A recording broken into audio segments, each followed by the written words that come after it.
Good morning. Last Tuesday was a tragic day in Michigan. As everyone knows, the shooting at Oxford High School killed 4 people, injured 7, and scarred an entire community. A 15-year-old sophomore has been charged as an adult with the crimes. According to the Education Week News Information Organization, there have been 29 school shootings in the United States this year alone, 87 since 2018. It is a national problem. In the weeks and months to come, we will explore what can be done about this pandemic if Americans ever decide enough is enough. Stay tuned. As the dust settles in Oxford, this week on Spotlight, we turn our attention to a potential ticking time bomb of a different sort. The controversy surrounding the future of the Line 5 pipeline under important Michigan waters. Is it a political and environmental Gordian knot that cannot be solved? We begin with 2 points of view and what will be an ongoing spotlight discussion from many points of view. My guest, Beth Wallace, Manager of Conservation Partnerships at the National Wildlife Federation's Great Lakes Regional Center, and Jeffrey Insko, Professor of English and American Studies at Oakland University. It's Sunday, December the 5th. I'm Chuck Stokes, and this is Spotlight. In my open, I referenced Line 5 perhaps being like a Gordian knot. Professor, you're a student of history and you teach young students. Is this a fair comparison? And like Alexander the Great, can it be solved? Thanks for having me, Chuck. Yes and no. I mean, it's a Gordian knot insofar as it's a difficult task to disentangle ourselves from the fossil fuel culture that we have built. On the other hand, I think that given that it's a culture that we have built, it's one that we can choose and decide to unbuild. Mm-hmm. Beth Wallace, are we talking too much politics, too much legalese, and quite honestly, too much money to solve this problem? Yeah, thank you for having me, Chuck. I really appreciate being a part of the discussion. And I agree with Professor Inksto. I do think that there's very clear ways to untangle this. And the challenges are exactly what you just laid out. And I think the biggest one playing out right now, or I guess the biggest two, are politics and just the atmospherics of what's happening within our society, as well as the incredible amounts of money that the oil industry in particular is pumping into not only this issue, but trying to revive and keep alive the fossil fuel industry in an era where we are desperately needing to transition to clean energy. Professor, this is not a new controversy, but it's still making news. This goes all the way back to 1953. Why are we still fiddling with this? We've been through umpteen number of governors, umpteen number of state legislatures. We've been through, on the other side of the fence, Ontario government in Canada. We've been through a lot of politicians there as well. Why are we still grappling with this? Well, I think we're still grappling with this because we've built a set of social and political and economic systems on the back of infrastructure projects like this one, and they've admittedly brought us all kinds of important, good, beneficial things, even though those benefits have historically been distributed quite unevenly among populations. Today, I think it's become even more clear than ever the need to move away from the fossil fuel infrastructure that has brought us to the brink of planetary catastrophe. We have a hard time seeing beyond fossil fuels, beyond oil, beyond the world that oil and fossil fuels have built. And it seems to me that that's one of the challenges that we face as much as we face practical, logistical, economic, and political challenges. Very quickly, Professor, follow up before I toss it back to Ms. Wallace. You've written pretty extensively on this, whether it's columns, it's books. I think you're in the process of maybe writing a book now. Why? Is it because education is perhaps the key to solving this, that people need to get more information about it? I think so. And I think it helps us to see that, the narrative is that the opposition, if you want to call it, or the movement to shut down Line 5 is new, that it's the result solely of environmental concerns and the rise of the environmental movement. But those concerns have always been there. And for me, I think one of the lessons of history is that it teaches us that the world that we live in didn't happen inevitably, that it could have been otherwise. And if we can see how it could have been otherwise, it helps us to see and to figure out ways to imagine it, how it can be otherwise. Sure. Beth Wallace, before we go to the break, I want to get you involved in this. Tell us your history with this in a nutshell. How you got involved with this after the spill in Marshall, Michigan. Yeah, I actually grew up in the area where the spill occurred, in between both Battle Creek and Marshall, where the spill impacted both communities.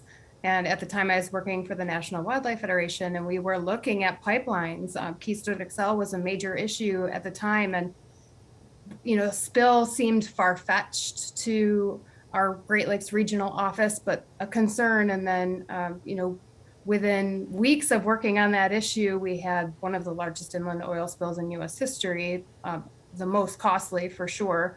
And, my community that I grew up in was heavily impacted. And, that those impacts are still there today. It may not be as visible in the river, but the community has gone through a whole lot. And I speak with many of the people that I've met throughout this journey that grew up and lived on the river, and it's still a very hard situation to live through because of how much it impacted multiple communities along the 40-mile route of that disaster. Okay, we need to take a quick little pause for the cause. When we come back, we'll talk about some of the legalese that's going on and implications for the future. We'll be right back. Stay with us.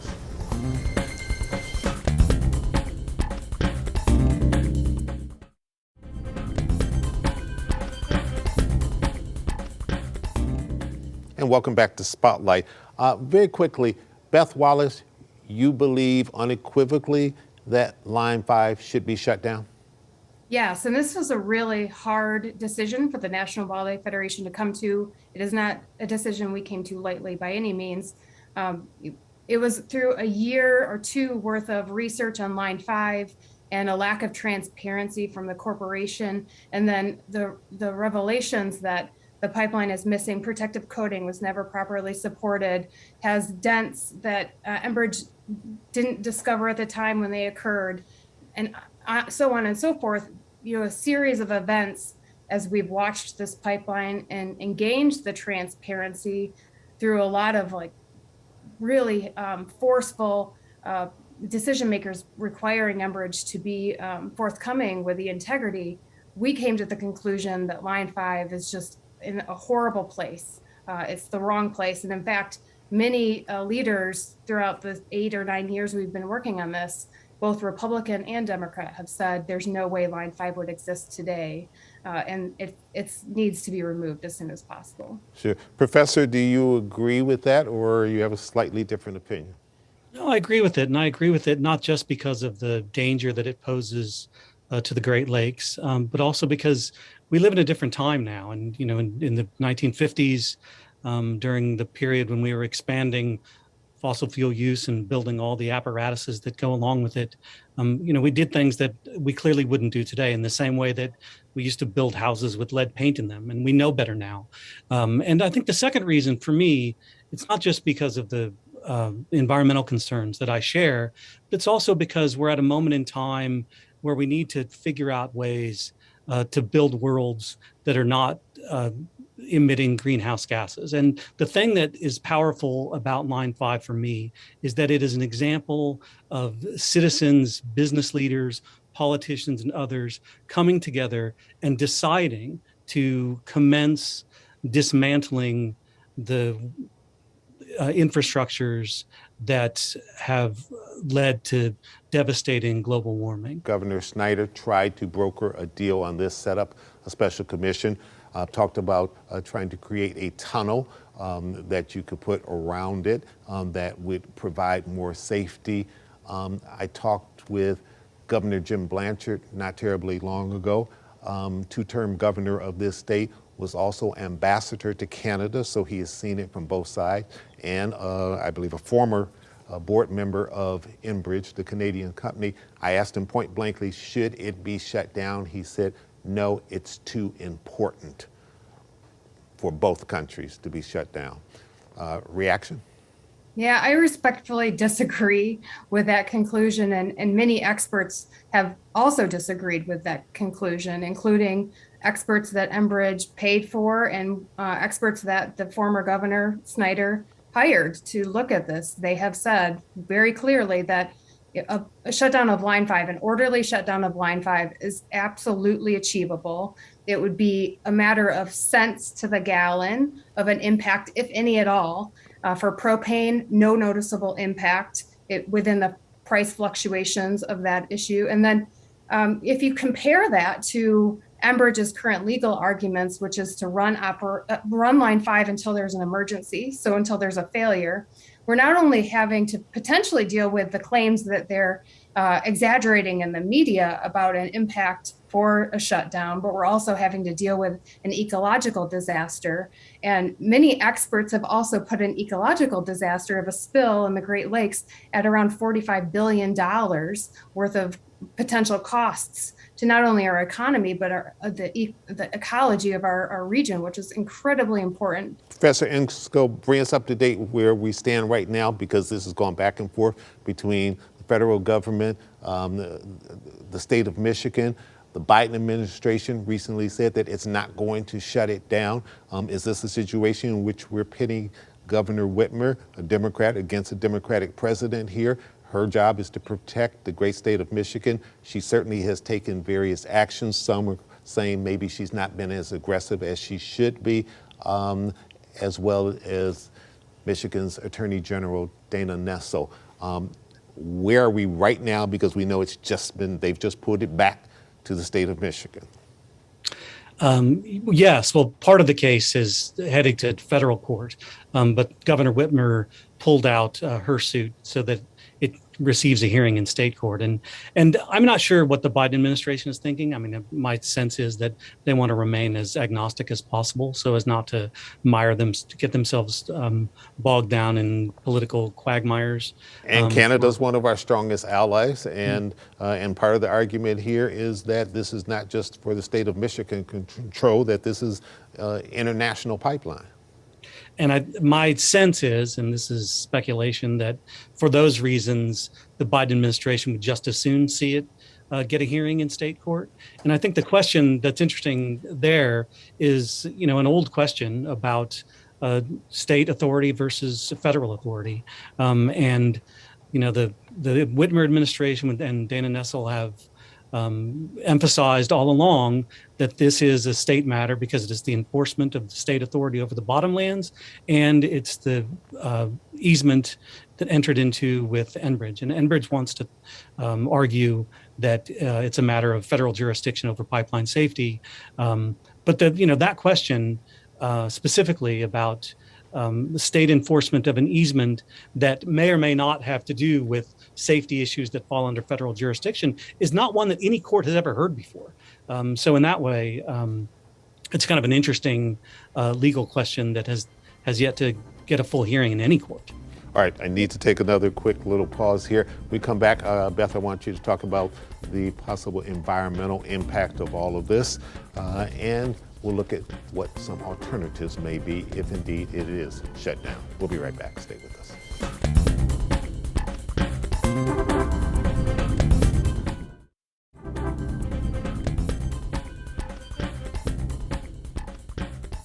Beth Wallace,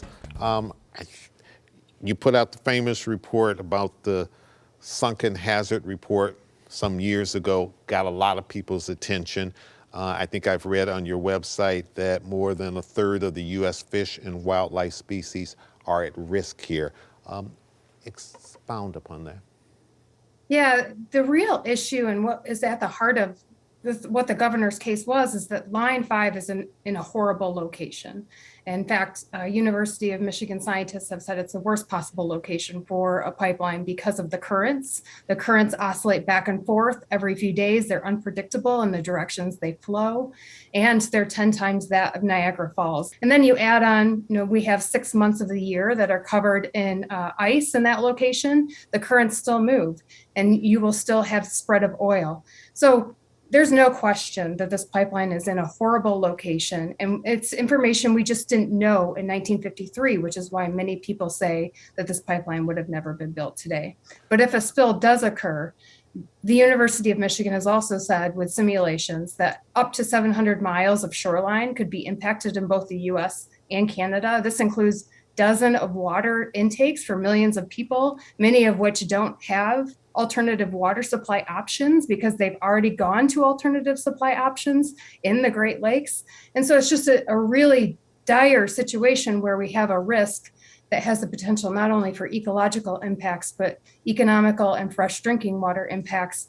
And frankly, the idea that we are to wait for a possible tunnel, which is close to a decade away now by Enbridge's own admission, is just outlandish, especially when you factor in that within the last 2 years, we've had 3 separate anchor strikes on Line 5, and 2 of which Enbridge managed horribly, and they had to have an emergency order from a judge to say shut down and check your pipeline because they refused to do so. And that's a complete failure of the easement, which is why the governor took the action she did back in early 2020. Professor, Enbridge, and they'll certainly speak for themselves in a future spotlight, but I'm sure if they were here today, they will say, look, there's a whole lot of jobs tied to this. There are a lot of homes and businesses in northern Michigan, Wisconsin, and Canada that depend on this. A lot of jobs are at stake as a result of this. This is also an economic development process as much as it is in terms of environment. So they're going to layer on multiple arguments, and they've been pretty effective so far if you consider that this has been going on since 1953.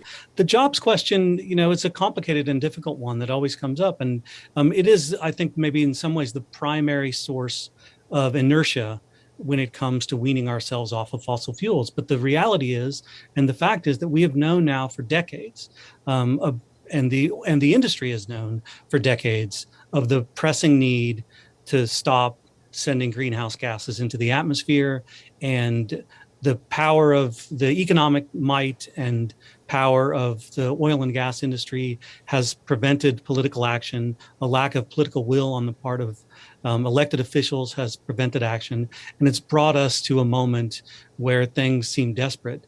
But like it can't continue. We know now of the urgencies of the climate crisis, and we also know that the transition to alternative sources of fuels is itself a job creator and a more sustainable job creator than remaining stuck in the system that we currently have. Okay, let me sneak a last little break in here. When we come back, Beth, I'll get you to respond in terms of what some possible alternatives are for this problem. We'll be right back.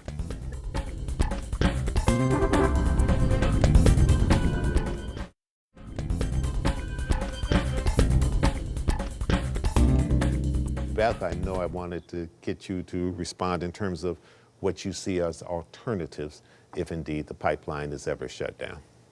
Yeah, I think there's a lot of misinformation out there about how much Michigan and even Canada is reliant on this particular pipeline. In Michigan, it's 10% of gasoline, and for the UP and propane, it's less than 1% of the product on Line 5 is actually used in the UP. And it's important to note that that use, the less than 1%, didn't start until 1990s. And so before that, we were receiving propane via rail and truck, just like most other places in the country currently receive propane. And so that is a solution that the governor has put forward, and propane suppliers have said that that's a very viable solution. They had already started transitioning away from the away from line 5 with a prospect that it could be shut down. We have noticed that in the last 5 to 10 years, then there's been a tremendous shift in how product is being moved within our region, including a tremendous increase. In fact, Professor Inkso has a pipeline on his property, the one that spilled in 2010, and Enbridge, after that rupture, put a brand new pipeline right next to it that's much larger than the old one, and in some cases double or tripled the product flowing through to the same location, Sarnia, into Canada. And so Enbridge has within their own pipeline network options for alternatives to increase capacity on certain pipelines, to transition other pipelines to flow in different directions, as well as other pipeline operators within the region. Enbridge does not have a monopoly on the network of pipelines in our region. So there are solutions even within pipelines, there's solutions within some rail and truck, but more importantly, and to Jeff's point throughout this entire segment, we have to start a transition and a just transition. And that means really focusing on cleaner supply sources and the infrastructure like electric cars that can transition away. Real quick, final question. I'll need to get real short answers from both of you on this. When Governor Whitmer campaigned for the job she's now in, she campaigned on shutting Line 5 down. It's not shut down yet. We're about to enter another political re-election year. Will that hamper or aid what is going on, the politics of running for office? Just like you said earlier in the segment, politics and money are going hand in hand. And while the governor is steadfast in shutting down Line 5, has she been aggressive enough for you? Oh, absolutely. And her action this last week is a prime example. She recognized that there's urgency in shutting down Line 5, so she moved her case in a way that allows for that to happen as quickly as possible. All right. But her biggest challenge is the millions of dollars Enbridge is spending throughout our region to try to influence the elections. Jeff, real quick answer.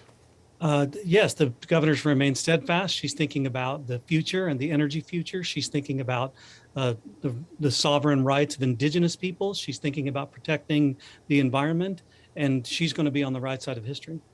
Well, as I said at the top of the show, we will continue our reporting on the Line 5 pipeline with many other perspectives, pro and con, in the weeks to come. And our heartfelt thoughts remain with the community of Oxford, Michigan, as it begins the very difficult healing process. I'm Chuck Stokes. We'll be back next week with more newsmakers in the spotlight.